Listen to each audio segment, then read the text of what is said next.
Hello, everyone. It's Al Nygren, Executive Director of the New Jersey International Film Festival, here today with the beginning of our filmmaker interviews. We have our festival coming up starting on May 29th, and it will run through July 10th on select evenings. Most of our programming will be concentrated from May 29th to June 14th, and from May 30th to the 14th of June, we'll feature our competition films. There were 24 films selected out of over 350 that were submitted by filmmakers from throughout the world, and our jury selected the 24 best to show off to our audiences here in Central Jersey. On May 30th, that'll be the first program, and we will have all of our screenings in our state-of-the-art facility, which is Voorhees Hall, room 105 on the College Avenue campus of Rutgers University. And there's free parking adjacent to the space, and general admission for each program is very cheap, $10, and almost every single one of the programs has visiting filmmakers there for audience members to interact with. Plus, Jimmy John's of New Brunswick will be offering free sandwiches at each one of the screenings prior to the screening, so come early so you can get some free food. Today, we have a very special guest, Rolando Vega, who is the director of the wonderful film called Palace. Welcome, Rolando. Thank you for having me. Thank you for sharing your time with us. Please tell our audience a little bit about your short film. So, Palace is a story about an old movie theater, and we show the audience that movie theater's history, starting way back in the 1940s from when it opened, all the way to today when it's dilapidated and closing down. And the story revolves around the projectionist, who is the owner of the theater. And throughout the years, how his involvement in the movie theater, his love for the magic of movies is expressed. It's a very nostalgic film. And to today, in the modern day, when he's faced with the potential problem of having to sell his theater. And tell us how you decided to make this film. I mean, what was the spark that made this film happen for you? So I was going to be completing a senior film at my Film and Digital Media Arts program at Messiah College. And I was looking at industry trends for ideas because they need to be academic as well. I wanted to be founded on those kind of theories that we've been learning all those 4 years. And we decided, me and my team, we started looking at trends and the change of film to digital in the industry. That's a big thing right now. And we found that a lot of these old theaters could not make the transition from film to digital. And a lot of them were closing down, so a lot of these historical centers and communities were closing down, and people couldn't do anything about it. So in my research, I found the Carlisle Theater in Carlisle, Pennsylvania. And they had an interesting story. They went through a lot of the ups and downs that I also show it in my fictional short film. And in the 1980s, actually, it did close down.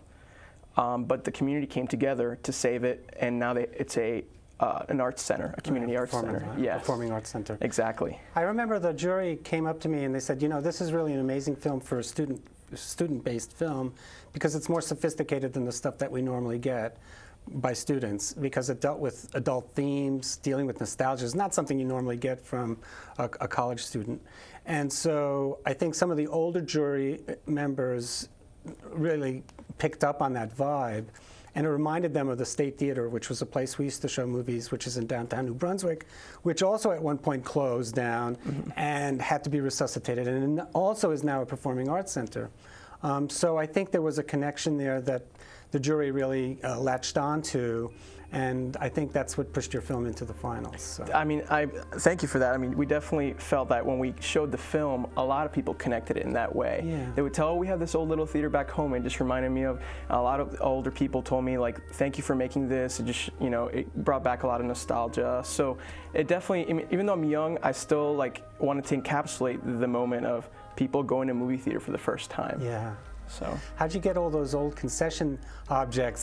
I didn't think they had those candies anymore. Oh man, let's just say it involved a lot of research online. Some guy online is a collection, he collects the labels, and he scanned them at really high resolutions.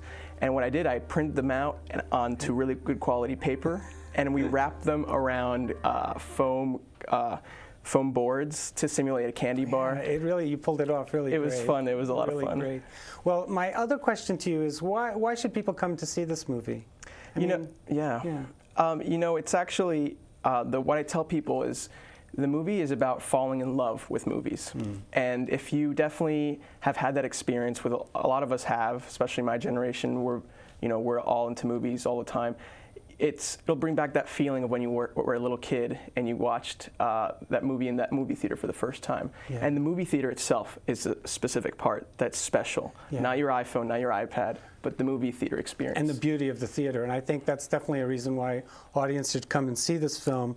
Since we're winding down on time, Rolando, let me tell folks when we'll be screening this film.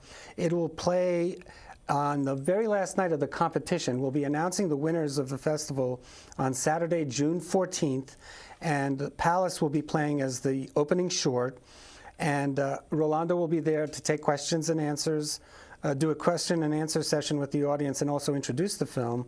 And the feature film will be I Grew Up in Princeton by Brad Mays, who will also be there to do a Q&A. And that's the wonderful thing about our festival, is that you get to interact with filmmakers, you get to network with them.